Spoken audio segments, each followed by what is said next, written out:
মাননীয়া শুভনন্দন পরিযায়ী শ্রমিক বলছিলাম। তো আপনি শুনলাম আপনার 5,000 টাকার ব্যাপারটা। তো 5,000 টাকা করে দিচ্ছেন 12 মাসে হয় 60,000 টাকা। আপনার ইলেকশনটা হচ্ছে ফেব্রুয়ারি মার্চ মাসে। তারপরে ভগবান না করুক আপনি যদি না থাকেন পরে, তাহলে কে দিবে? আমরা যে এখানে কাজটা সবকিছু ফেলে রেখে চলে যাব।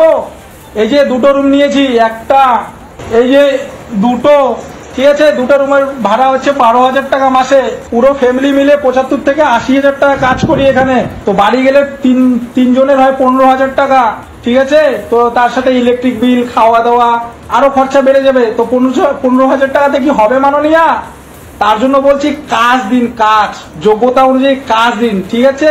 নিউ কোচবিহার স্টেশনের বৃহস্পতিবার আর শনিবার গিয়ে একটু 3:15 দিকে দাঁড়িয়ে থাকবেন, তাহলে দেখবেন কতগুলো মানুষ ডেলি রাজস্থানে আসছে। রাজস্থানের মাটিতে দাঁড়িয়ে একজন বাঙালি যুবক মমতা বন্দ্যোপাধ্যায়কে কার্যত শিক্ষার পাঠটা দিলেন। 70 থেকে 75,000 টাকা ইনকাম করেন আর মমতা বন্দ্যোপাধ্যায় 5,000 টাকার ললিপপ ঝোলাচ্ছেন।